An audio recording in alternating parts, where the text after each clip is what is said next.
ભેદભાવ કરી રહ્યા હોય એવું લાગી રહ્યું છે।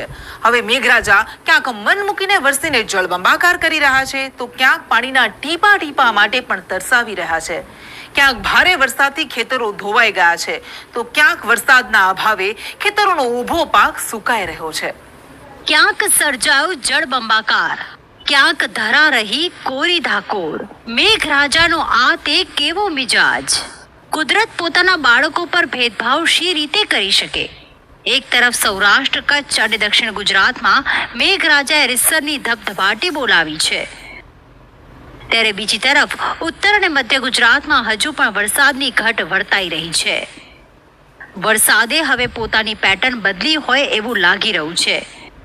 પહેલા સમાન રીતે વરસતો વરસાદ હવે જ્યાં પડે ત્યાં જળબંબાકાર કરી રહ્યો છે, જ્યારે ઉત્તર અને મધ્ય ગુજરાત એવા છે જ્યાં વરસાદ વારંવાર હાથ તાળી આપીને જતો રહે છે, એટલે દક્ષિણ ગુજરાતના ડેમ છલકવાના આરે આવી ગયા છે। ત્યાં હજુ પણ ઉત્તર અને મધ્ય ગુજરાતના ડેમમાં પાણીની અછત જોવા મળી રહી છે। હાલ ગુજરાતના 49 ડેમ એવા છે જે 100% ભરાયેલા છે, જ્યારે 40 ડેમ એવા છે જે 70 થી 100% વચ્ચે ભરાયેલા છે। ગુજરાતના 20 ડેમમાં 50 થી 70% પાણીનો જથ્થો છે, જ્યારે 41 ડેમ એવા છે જેમાં 25 થી 50% જેટલો પાણીનો જથ્થો છે, જ્યારે 56 ડેમ એવા છે જેમાં પાણીનો જથ્થો 25% થી પણ ઓછો છે।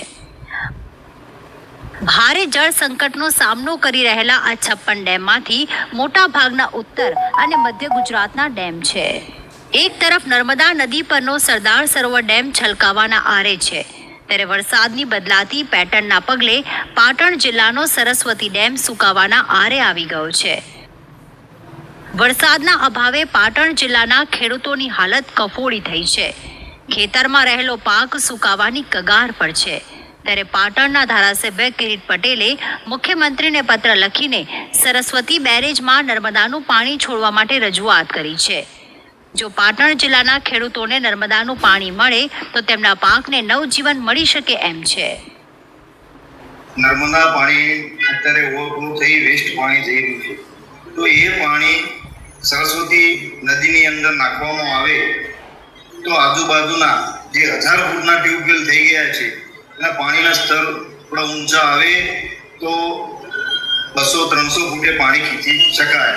લેટર લખવામાં આવે છે કે નર્મદાનું પાણી સરસ્વતી બેરેજમાં નાખવામાં આવે તો પાટણના સરસ્વતી તાલુકા અને પાટણ તાલુકાના ખેડૂતોને લાભ મળે। પાણીનો જે તળિયે જતા રહેલા છે પાણી, એ પાણીના જળસ્તર ઊંચા આવે અને લોકોને ખેડૂતોને ખૂબ મોટી રાહત થાય।